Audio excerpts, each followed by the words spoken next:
بسم الله الرحمن الرحيم. الحمد لله رب العالمين، والصلاة والسلام على أشرف الأنبياء والمرسلين نبينا وإمامنا محمد وعلى آله وصحبه أجمعين. أما بعد. Mes très chers frères, heureux de vous retrouver dans cette nuit du samedi 18 Jumad al-Akhira de l'année 1440 de l'Hégire, correspondant au 23 février 2019, pour lire un nouveau chapitre de Kitab al-Tawhid de l'imam revivificateur de la religion de l'islam dans la deuxième moitié du XIIe siècle, l'imam Muhammad ibn Abd al-Wahhab, qu'Allah lui fasse miséricorde et qu'Allah élève son degré dans le paradis.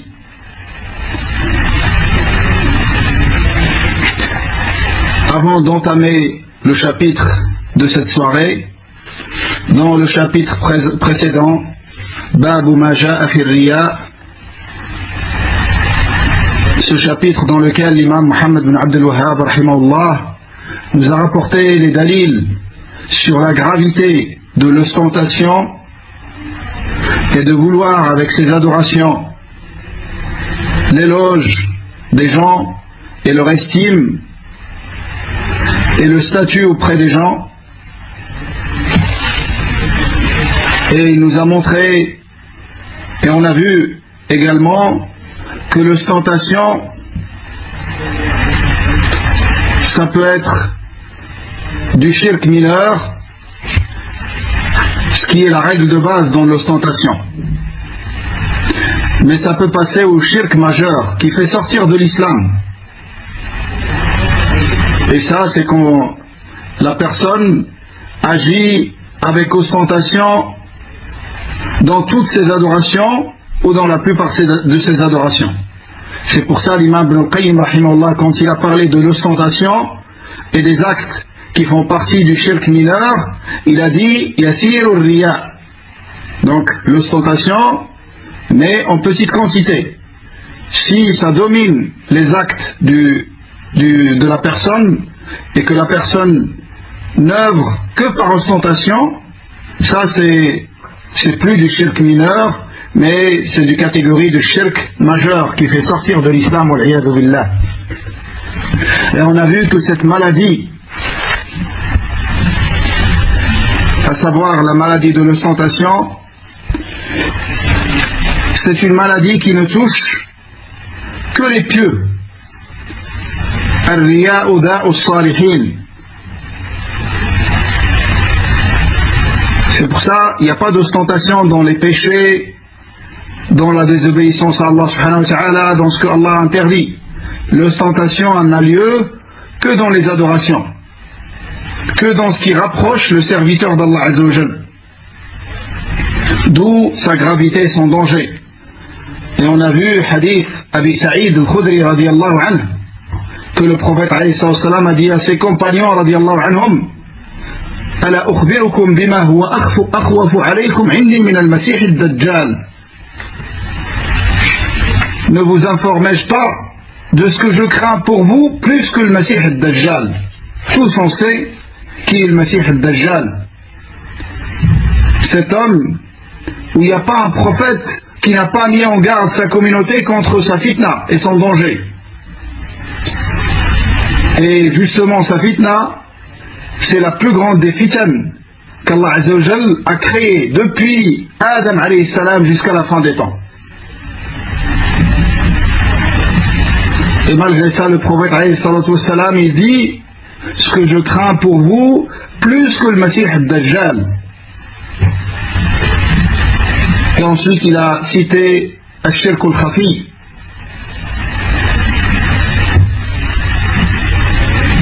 l'associationnisme caché, subtil, car tu ne la vois pas. Et tu peux même tomber dedans sans te rendre compte quand il y a le jahl. C'est pour ça il ne connaît l'ostentation qu'un homme sincère, comme il a dit l'imam Shafi'i rahimahullah. Quand tu apprends le tawhid et tu apprends la sincérité, c'est là que tu réalises que c'est l'ostentation. Et l'ostentation, c'est des degrés. Il ne faut pas s'imaginer que l'ostentation, c'est uniquement parler avec ses actes. Hier j'ai donné une sadaqa. Ça c'est l'ostentation dans laquelle tombent les ignorants. Mais après il y a des degrés d'ostentation. Il y a des niveaux d'ostentation comme les savants ont cités qui sont très très subtils. Et tu ne les détectes que si Allah Azza wa Jal te le permet. Et parmi les causes d'y arriver, quand Allah il te veut ce bien, il t'ouvre la porte de la science et de l'ilm.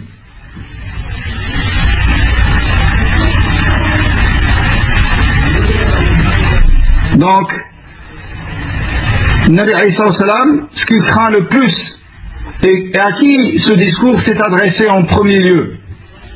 Nabi Isa salam, il s'adressait à ses nobles compagnons, radiyallahu anhum. Retenez bien ce point.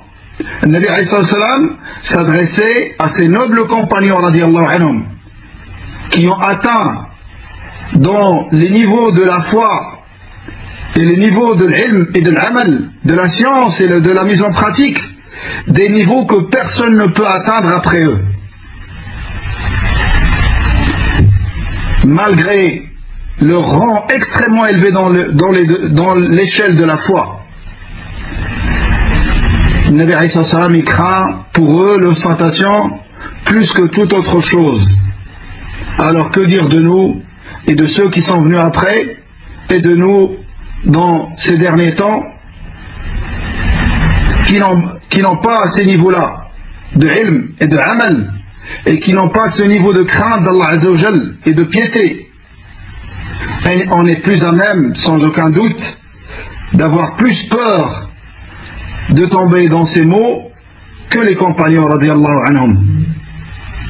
Et alhamdulillah, Allah Azza wa Jal, Nabi alayhi salatu wassalam, quand les Sahaba ils ont réalisé la gravité de l'ostentation et de shirk, et qu'ils ont su que tu peux tomber dedans sans te rendre compte et sans le réaliser, ils ont demandé au prophète alayhi salatu wassalam de leur indiquer quelque chose qui représente un remède contre cette maladie. Nabi Isa salam, c'est là où il leur a enseigné cette dua que je vous recommande tous de l'apprendre et de la mémoriser et de la pratiquer et de la répéter souvent dans votre journée. Allahumma inni a'udhu bika an ushrika bika shay'an wa ana a'lam wa astaghfiruka lima la a'lam. Allahumma inni a'udhu bika an ushrika bika shay'an wa ana a'lam wa astaghfiruka lima la a'lam. Allahumma inni a'udhu bika an ushrika bika shay'an wa ana a'lam wa astaghfiruka lima la a'lam. Tu cherches refuge auprès d'Allah et tu lui demandes sa protection contre le fait de tomber dans un shirk sans science, sans le savoir, et tu lui demandes pardon pour le shirk dans lequel tu es tombé en connaissance de cause.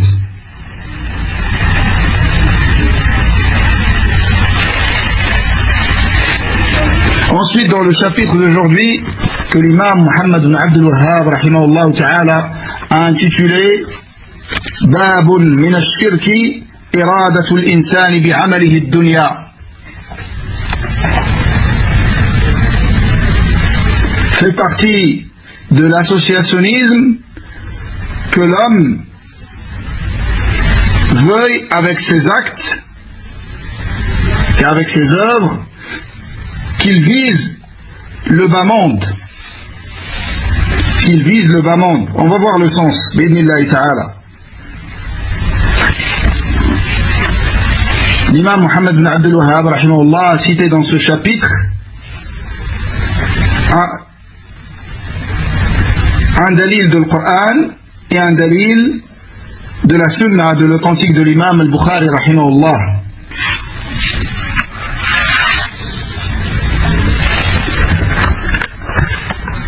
قول الله تعالى من كان يريد الحياة الدنيا وزينتها نوفي إليهم أعمالهم فيها وهم فيها لا يبخسون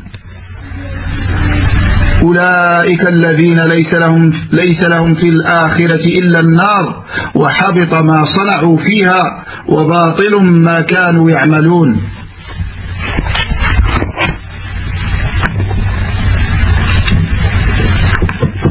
Dans le sens approximatif de ces versets, ceux qui veulent la vie présente avec sa parure, nous les rétribuons selon leurs actions sur terre, sans que rien leur en soit diminué. Ceux-là qui n'auront rien dans l'au-delà, que le feu, ce qu'ils auront fait ici-bas sera un échec, et sera vain ce qu'ils auront œuvré. Et sera vain ce qu'ils auront œuvré.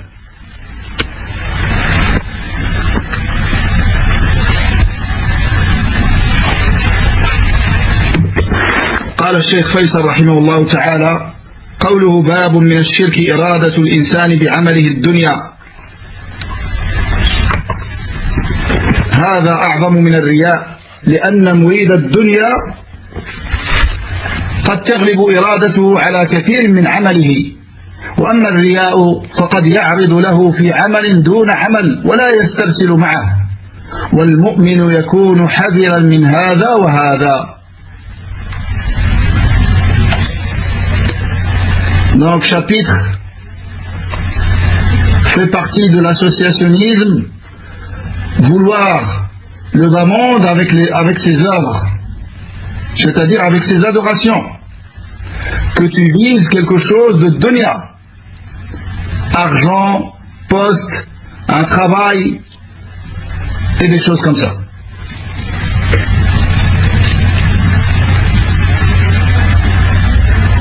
Il a dit ceci est plus grave que l'ostentation, car celui qui veut dunya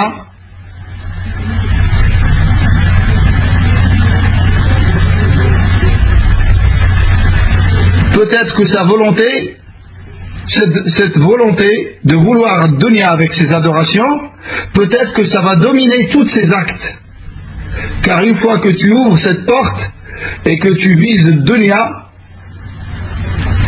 en général, ça va dominer tes adorations et tes actes. Et tu vas souvent œuvrer pour dunya. Je vous donne un exemple concret. Quelqu'un qui occupe le poste de imam. Et il le fait uniquement pour le salaire. Il exige un salaire et il remplit cette fonction uniquement pour le salaire.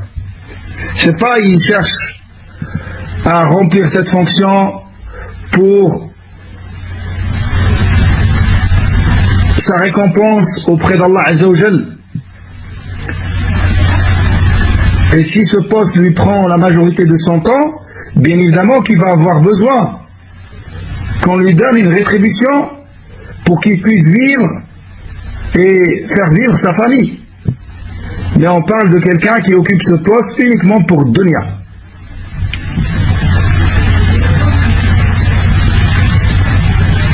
Une fois qu'il rentre qu'il tombe dans ce piège de Shaitan, il occupe ce poste pour dunya, alors toutes ses prières, ça va être pour dunya.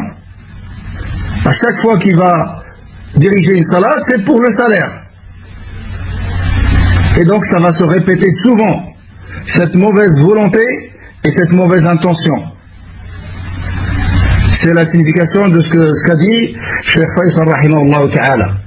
Ensuite il a dit وَأَمَّا الرِّيَاءُ فَقَدْ يَعْرِضُ لَهُ فِي عَمَلٍ دُونَ عَمَلٍ وَلَا يَسْتَرْسِلُ مَعَهُ. Contrairement à l'ostentation, ça peut lui arriver dans une adoration, mais pas forcément dans toutes ses adorations. Et même ça peut lui arriver et il la repousse. L'ostentation lui arrive dans une adoration et ensuite il la repousse. Comme on a vu, ainsi ça n'invalide pas son adoration, car il a fait des efforts pour repousser cette ostentation. Il n'a pas continué avec.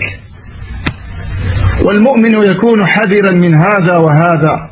Et le croyant se doit d'être en garde contre les deux, contre l'ostentation et œuvrer pour les biens de ce bas monde,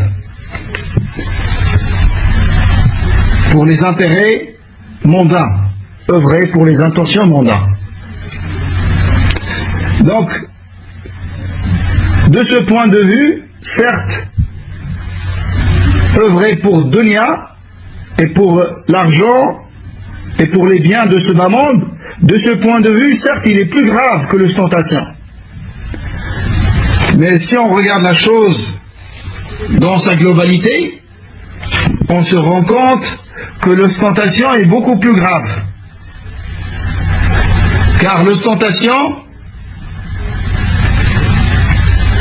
le mobile pour lequel celui qui agit avec ostentation, le mobile qui fait qu'il va œuvrer, c'est quoi? C'est la vénération des créatures. Car la créature elle a tellement d'importance dans son cœur qu'il va œuvrer pour elle et non pas pour le créateur. Contrairement à celui qui œuvre pour les biens de ce bas monde, le mobile, c'est quoi? C'est l'envie de nafs. Il veut l'argent, il veut qu'on lui donne un travail, un poste, et ainsi de suite. Également, celui qui tombe dans l'ostentation, il a visé autre qu'Allah dans son intention même. Car avec son intention, il a visé la créature. Par contre, celui qui œuvre pour les biens de ce bas monde, il a visé Allah Azza wa Jal avec son adoration, mais il n'a pas cherché la récompense auprès d'Allah. Il a voulu la récompense dans ce bas monde.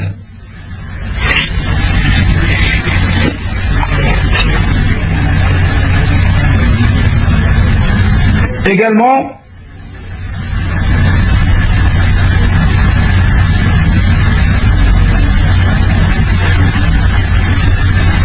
celui qui agit avec ostentation, il a cherché l'estime et l'éloge des gens.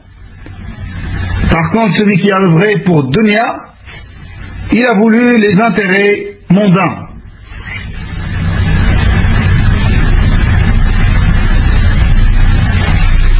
Et comme on a vu l'autre point, si tu prends en compte tous ces éléments, bien évidemment que l'ostentation est beaucoup plus grave que œuvrer pour dunya. Et les deux, ça peut être du shirk mineur, comme ça peut arriver au shirk majeur. C'est pour ça, Cheikh Abdurrahman al-Qasim, rahimahullah, dans son commentaire, il a dit وَالَّذِي يَعْمَلُ لِأَجْلِ الدَّرَاهِمِ أَعْقَلُ مِنَ الْمُرَائِي. Celui qui œuvre pour l'argent, il est plus intelligent que celui qui œuvre par ostentation. Car les créatures n'ont rien à te donner, mais au moins celui-là, il a eu quelque chose de dunya. Par contre, l'autre, il va rien avoir.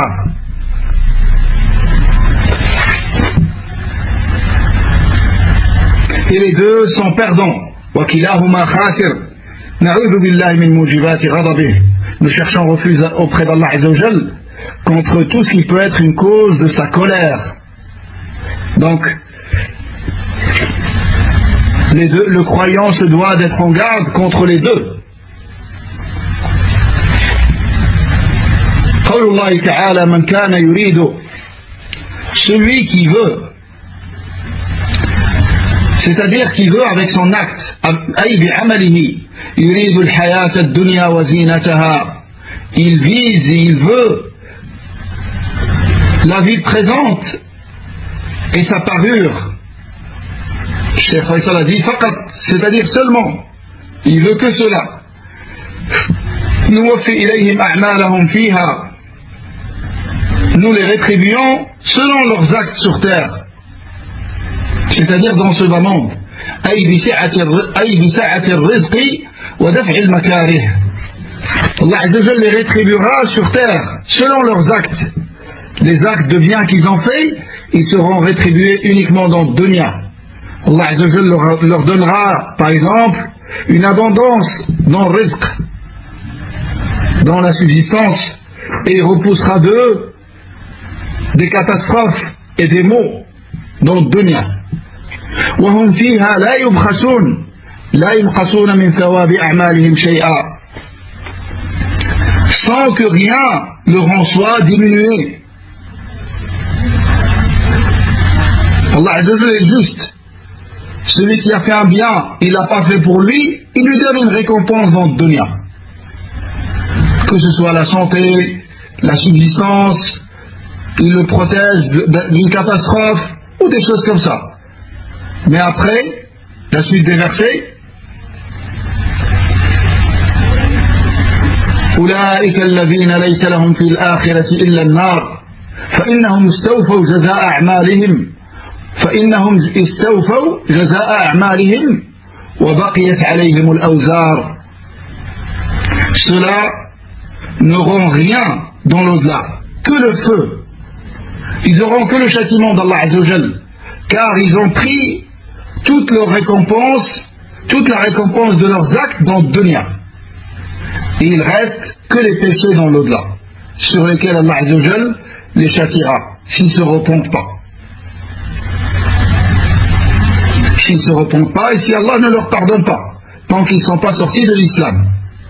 Comme vous savez, il est toujours utile de le rappeler, Aqidat al-Sunnah wal Jama'a par rapport à celui qui tombe dans les grands péchés et qui rencontre Allah avec, il est sous la volonté d'Allah. Si Allah décide, il le châtie proportionnellement à ses péchés, et si Allah décide, il lui pardonne.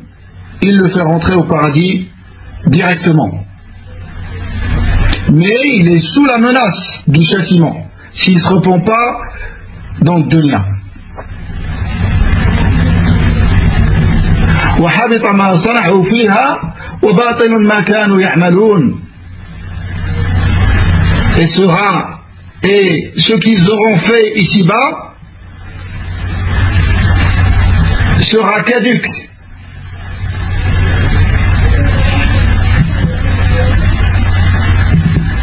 Et sera vain ce qu'ils auront œuvré. لأنهم لم يعملوا بوجه صحيح, car ils n'ont pas œuvré d'une manière juste et correcte. Et la manière juste et correcte d'œuvrer, c'est d'œuvrer pour Allah seulement, et conformément à la sunna de son prophète alayhi salatu wassalam. Il n'y a pas de manière ni de voie pour se voir accepter son acte que celle-là. Œuvrer sincèrement pour Allah, conformément à la sunna du messager d'Allah. Et si il y a une faille dans une des conditions, Allah n'accepte pas l'acte. Il n'y a pas d'espoir d'acceptation d'un acte que quand ces deux conditions sont réunies. La sincérité et le suivi.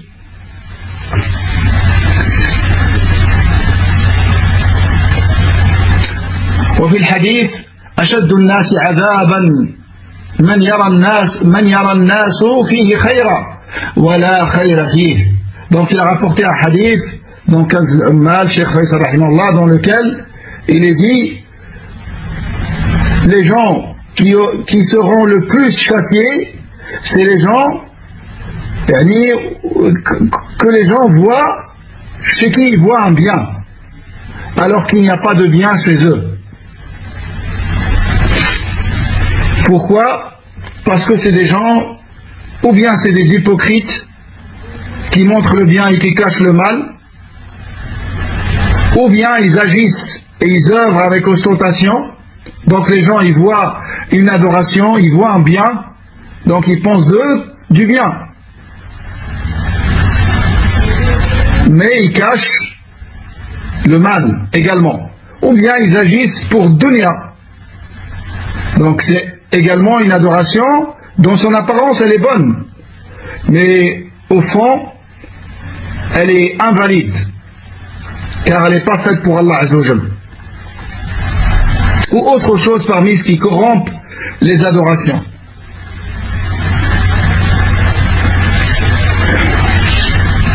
Et les gens n'ont dans leur jugement que l'apparence, comme vous savez.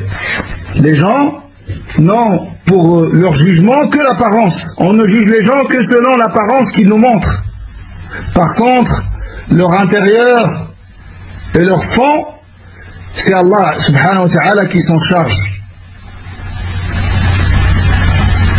Comme il a été rapporté même du prophète alayhi salatu wassalam. Celui qui montre le bien, on dit qu'il fait le bien. Celui qui montre le mal, on dit qu'il fait du mal. Après son intention, il n'y a que Allah azza wa jalla qui le sait. Et nous, il nous a pas été demandé de rentrer dans les intentions des gens.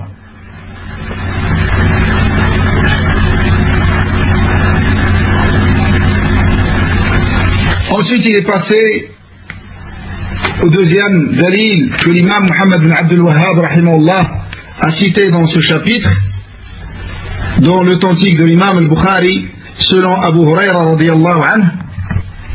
قال رسول الله صلى الله عليه وسلم تعس عبد الدينار تعس عبد الدرهم تعس عبد الخميصة تعس عبد الخميلة إن أعطي رضي وإن لم يعط سخط تعس وانتكس وإذا شيك فلن تقش طوبى لعبد آخذ بعنان فرسه في سبيل الله إن كان في الساقة كان في الساقة إن كان في الحراسة كان في الحراسة وإن كان في الساقة كان في الساقة إن استأذن لم يؤذن له وإن شفع لم يشفع. Donc ce hadith immense, selon Abu Huraira radiyallahu anhu, le messager d'Allah alayhi wa sallam a dit Ta'isa abdul dinar. هذا دعاء عليه بالهلاك سماه عبدا له لكونه هو المقصود بعمله.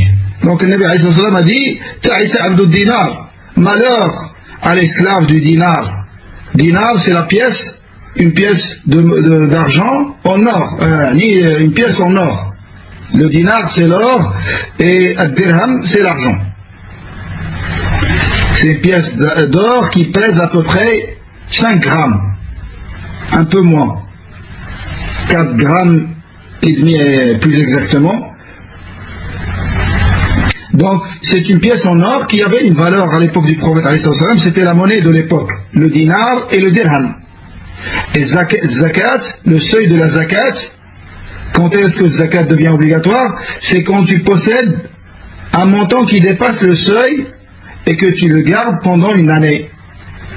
Yani, c'est 20 pièces de dinar, ou équivalent au poids, 90 grammes à peu près.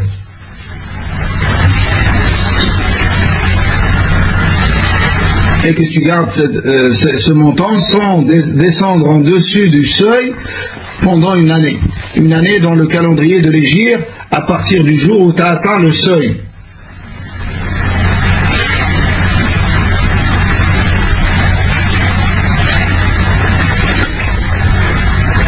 Donc Nabi alayhi salam a dit Ta'isa abdul dinar. Il a invoqué, il a fait une invocation contre celui qui est esclave du dinar. Une invocation qu'il tombe dans la perdition. Et il l'a appelé servite esclave de dinar, car il ne vise, il vise avec ses actes le dinar. C'est ce qu'il vise avec ses actes. Il ne vise pas Allah Azza wa Jalla, il ne cherche pas la satisfaction et l'agrément d'Allah. Il vise le dinar. Ta'isa abdul dirham, ta'isa abdul khamisa, ta'isa abdul khamila, in u'tiya radi, wa in lam yu'ta sakhit. كما قال تعالى ومنهم من يلمزك في الصدقات فإن أعطوا منها رضوا وإن لم يعطوا منها إذا هم يسخطون. Donc le Nabi alayhi salam ensuite a dit Ta'isa abdul dirham, malheur à l'esclave du dirham, malheur à l'esclave de la khamisa. Al khamisa,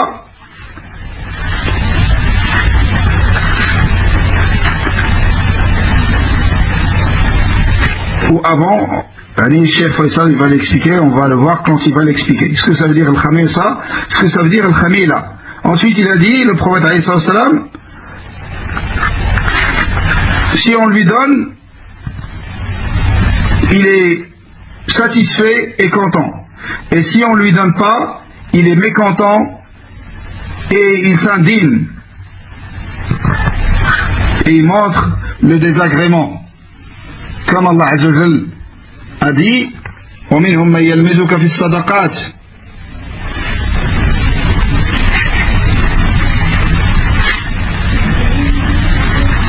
Dans le sens approximatif de ces versets, Allah Azza wa Jal nous a dit, et parmi eux qui te critiquent au sujet des sadaqat, c'est-à-dire la zakat. Si leur en est donné, les voilà contents. Mais s'il ne leur est pas donné, les voilà pleins de rancœur et de mécontentement.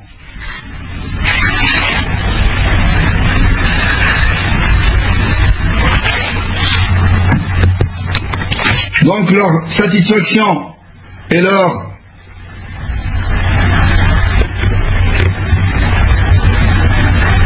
satisfaction, c'est pour autre qu'Allah Azza wa Jal, ainsi que leur mécontentement et leur indignation, c'est pour autre qu'Allah subhanahu wa ta'ala. Et ça, c'est le signe avec lequel tu reconnais celui qui œuvre pour ces choses-là. Si tu lui donnes de dunya, il est content. Et si tu lui donnes pas, il est mécontent. Comme le Khawarij à l'époque de Uthman radiyallahu anhu. Et à toute époque, ceux qui critiquent les gouverneurs musulmans, ils les critiquent. Mais si jamais ils leur donnent des postes et des choses de dunya, ils disent du bien.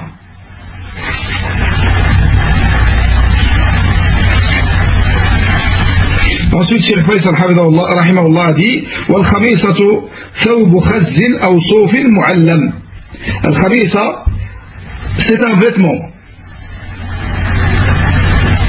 C'est un vêtement rayé. C'est un vêtement rayé. Donc, le Nabi a cité un exemple. Et tout ce qui a été cité, ce sont des biens de ce bas monde. Esclave de Khamisa, ça veut dire des choses de dunya. Il est esclave de ces choses-là. Il œuvre et il fait des adorations pour avoir ces choses-là. Et non pas pour Allah subhanahu wa ta'ala. Wal-khamila, thawbun lahu hudbun min ayyi shay'in kan. Et le khamila, c'est un tissu qui a des ourlets ou des franges, quelle que soit la matière à partir de laquelle il est fabriqué. C'est un tissu, il y en a qui ont dit le khamila, c'est un tapis.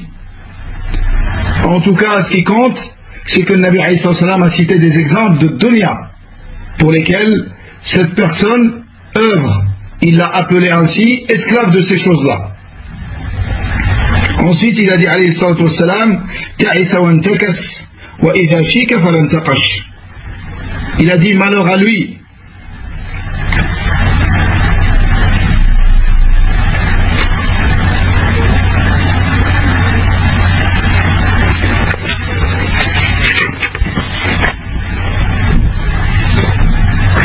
Il a dit ta'isa wa antakas, malheur à lui.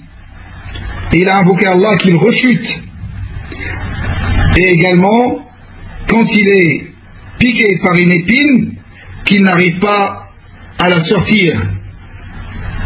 Qu'il n'arrive pas à la sortir. Et vous constatez que le Nabi a fait des du'a contre lui d'une manière graduelle, en commençant par ce qui est inférieur jusqu'à arriver à quelque chose de très élevé. Il a dit malheur à lui qu'il rechute, qu'il n'arrive pas à s'en sortir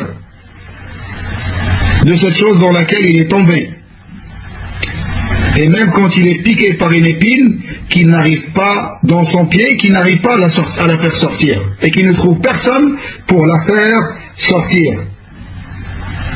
Et dans ce hadith, Nabi il a invoqué Allah contre lui avec l'inverse et l'opposé de son intention. Lui, il a voulu des choses de dunya. Nabi a invoqué Allah contre lui qui n'arrive pas à obtenir les choses de dunya. Même les choses, les plus petites choses de dunya. Au point où quand il est touché par une épine, qu'il n'arrive pas à la faire sortir de son pied. Donc même des choses aussi petites de dunya qu'Allah Azza wa Jalla ne lui accorde pas.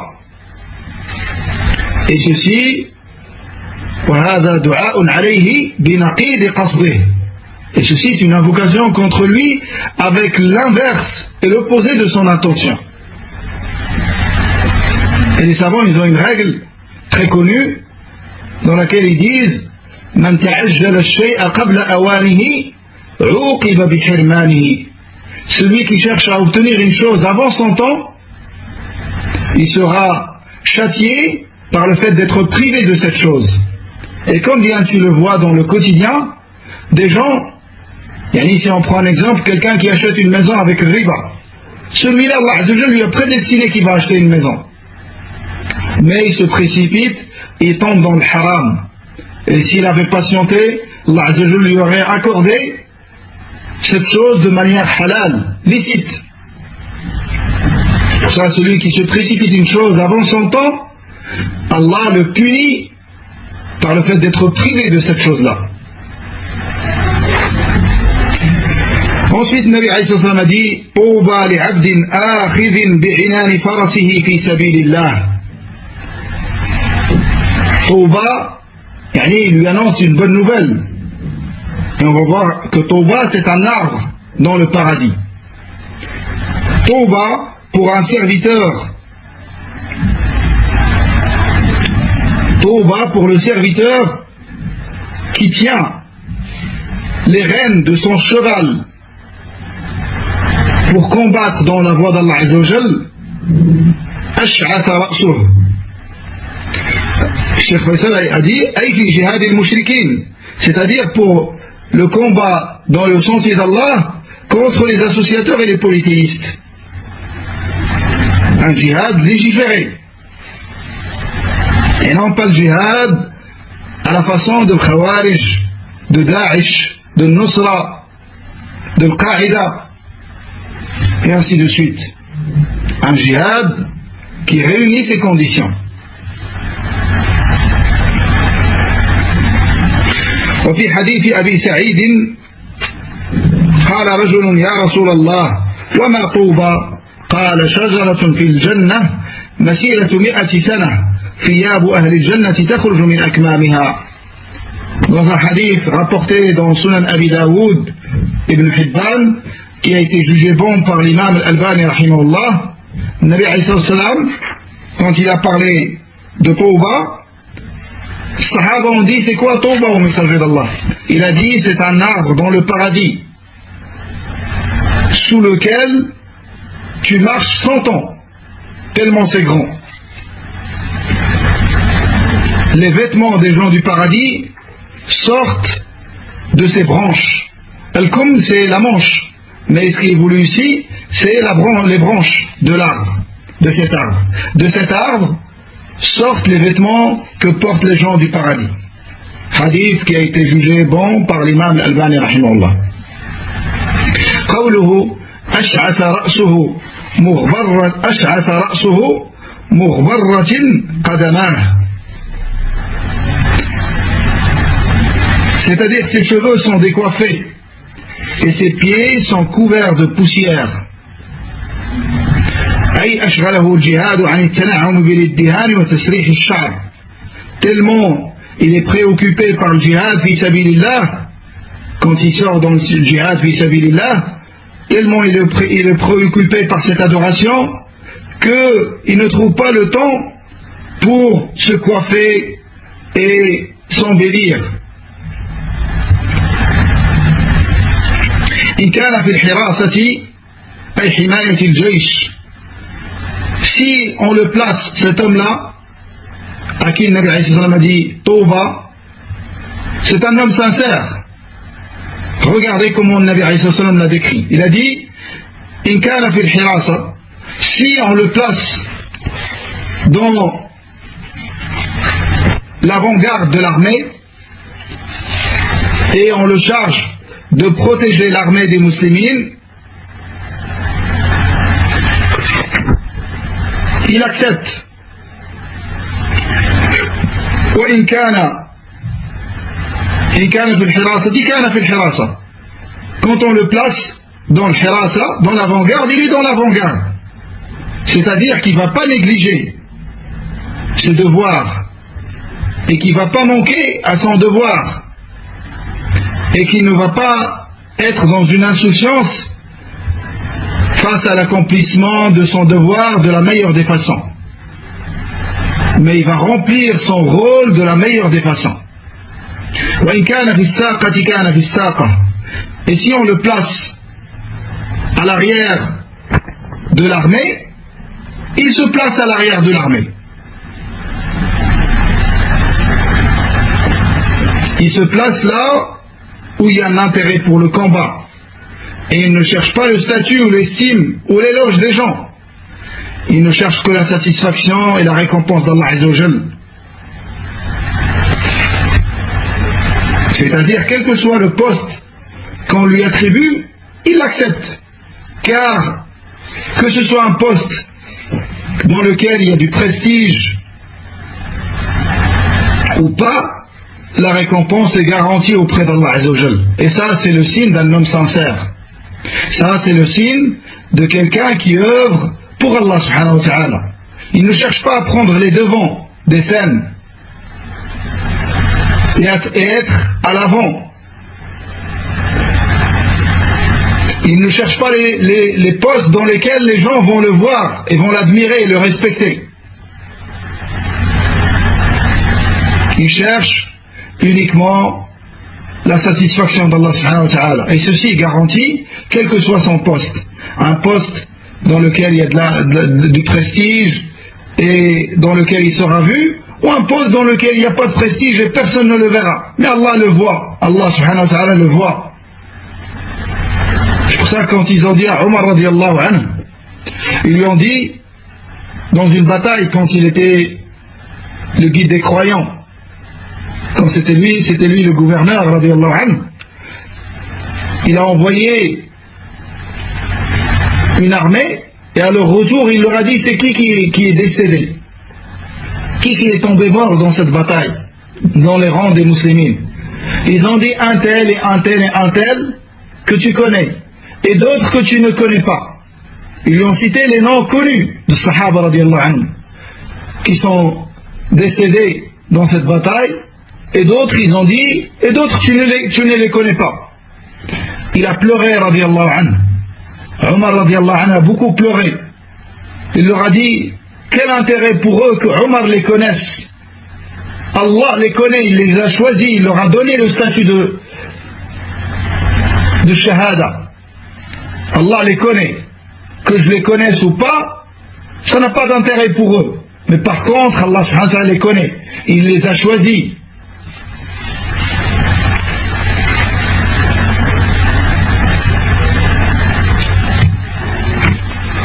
Et ça, c'est le signe, comme j'ai dit, je le rappelle encore, car c'est les bases de notre religion, mes frères. Et souvent, les problèmes qu'il puisse y avoir entre les frères sont liés à ces maladies du cœur. Car comme les adorations du cœur sont beaucoup plus importantes que les adorations du membre, et les deux sont demandées dans l'islam, également les péchés du cœur sont beaucoup plus graves que les péchés des membres. Et contre les deux, on doit être en garde. Et c'est pas parce qu'on a des négligences dans nos adorations de cœur qu'on doit négliger l'apparence. Et inversement. Mais le croyant se doit de rentrer dans l'islam et dans la législation de l'islam de manière globale. Et tout ce qu'il peut faire, il ne doit pas le négliger. Sous aucun prétexte. Tout ce que tu peux faire du bien, fais-le. Car tu ne sais pas par quelle bonne action tu seras sauvé auprès d'Allah. Et tout ce que tu peux éviter comme péché, évite-le. Car tu ne sais pas par quel péché Allah il peut t'envoyer en enfer. لا تحقرن من المعروف شيئا ولو أن تلقى أخاك بوجه طلق. Ne néglige rien du bien, ne serait-ce que de rencontrer ton frère avec un visage souriant.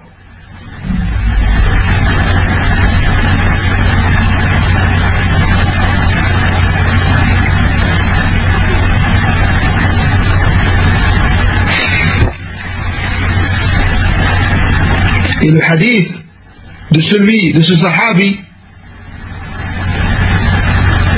que le Nabi alayhi salam a vu à 3 reprises entrer par la porte de la mosquée en ayant les traces des ablutions sur sa barbe, il a dit à ses compagnons qui sont connus, tels que Abdullah ibn Amr ibn al-As radiyallahu anhu et d'autres sahaba qui étaient avec lui, il leur a dit: entrera par cette porte un homme du paradis. À 3 jours, il a répété ça, le Nabi alayhi salam.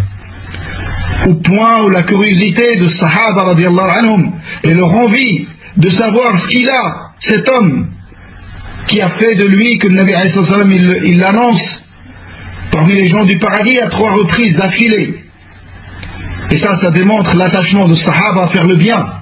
Et dès qu'ils entendent parler d'une voie du bien, ils sont les premiers.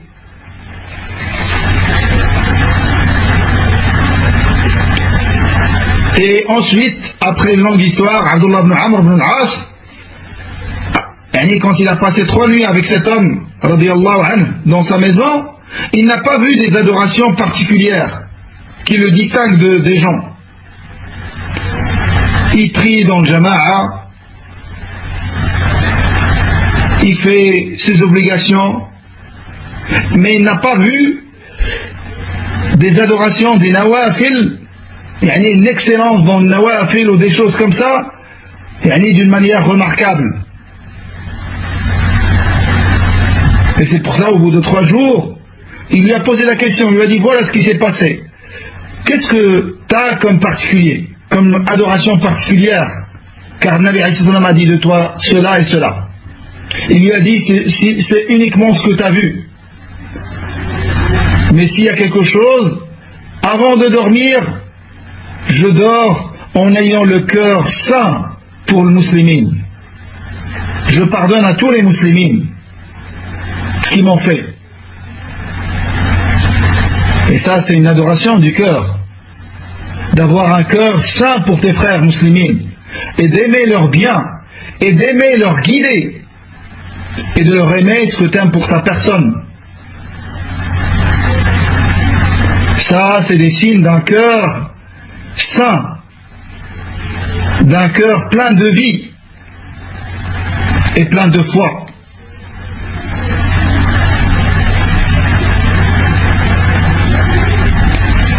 Et quand ton frère tombe dans une erreur ou fait quelque chose, du moment que c'est du domaine de dunya, essaie de pardonner.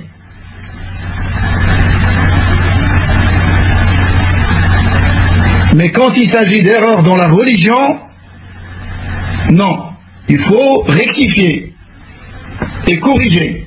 Et ensuite on passe. Mais c'est pas possible de fermer les yeux sur les erreurs religieuses. Mais bien évidemment, quand c'est des erreurs, quand c'est démontré, prouvé que ce sont des erreurs, et que la personne est tombée dans ces erreurs, là il faut corriger. Mais reste à vérifier qu'il y a bien eu une erreur. Des fois, moi je peux croire que la personne est tombée dans une erreur, mais quand tu lui demandes, il te donne une explication, tu comprends que c'est pas une erreur, et que ce que tu as compris n'est pas vérifié, n'est pas vrai.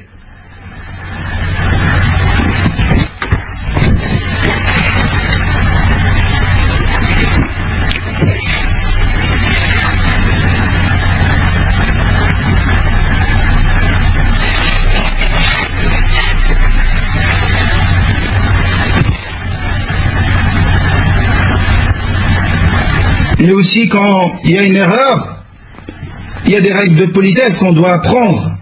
Comment on corrige l'erreur? Si tu veux corriger ton frère et tu veux vraiment que son bien, et ne pas montrer que toi tu connais mieux que lui, va le voir et corrige-le entre toi et lui. Car ce que tu cherches, c'est qu'il se réforme. Et non pas de montrer aux gens que c'est toi qui l'as corrigé et que c'est toi qui lui as montré. Si tu es sincère. Donc bien évidemment, ça je parle uniquement entre frères salafiyin, entre tullab ilm.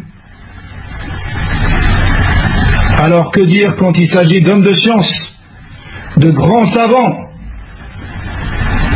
comme on entend de nos jours des tullab qui accusent les plus grands savants de notre époque et les savants qui ont consacré leur vie dans la sunna et de qui on a connu les fondements de la sunna, et les accusent aujourd'hui sans dalil, sans fondement, comme ça, rien qu'avec des paroles qu'ils ont déviées par rapport à un fondement de la salafiyya. Wal'iyadu billah. Ça, c'est des gens qui ne cherchent pas la réforme. S'ils étaient véridiques, ils seraient allés voir ces savants et leur demander des explications si jamais ils n'ont pas compris. Ils leur expliquent avec les dalils.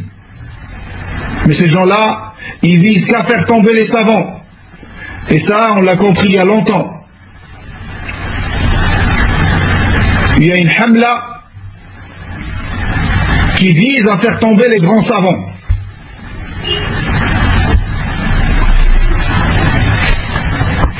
Wal'iyadu billah. Alhamdulillah, ça nuit pas aux savants. On ne dit pas que le savant est infaillible. On ne dit pas. Qui dit ça? Est-ce qu'il y a un salafi qui a connu la salafiyya, qui a connu les fondements de la salafiyya, puisse dire ça? Non. Personne n'est infaillible, excepté le Nabi alayhi salatu wassalam. Mais si tu as vu une chose, vérifie d'abord. Est-ce que c'est vraiment une erreur ou c'est l'erreur elle est dans ta compréhension? Mais comme on dit des chouyours qui ont défendu nos savants qui ont été accusés à tort, ça se voit dans la façon d'exposer la chose que ces gens-là ont des préjugés et des choses qu'ils cachent et des objectifs qu'ils veulent atteindre.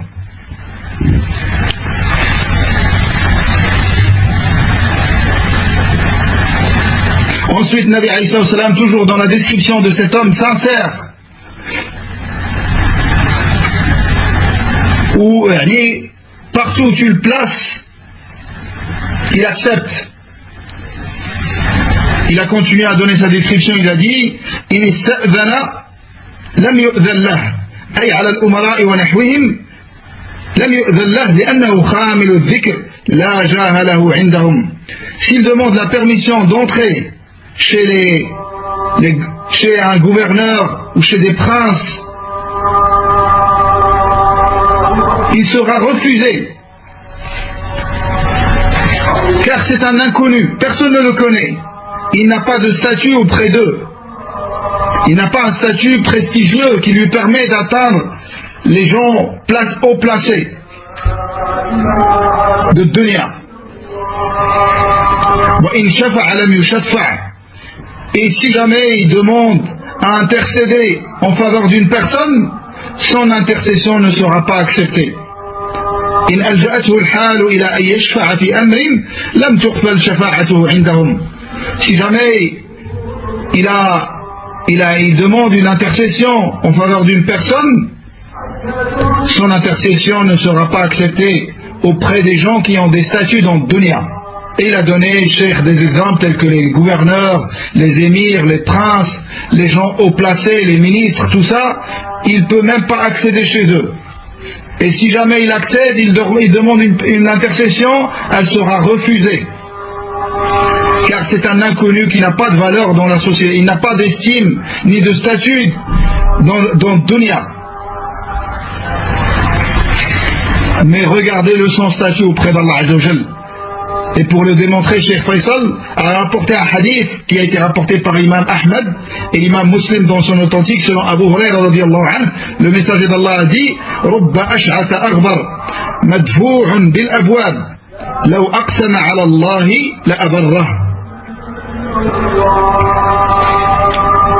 Nabi alayhi salam, il a dit combien de personnes ayant les cheveux décoiffés, ayant de la poussière,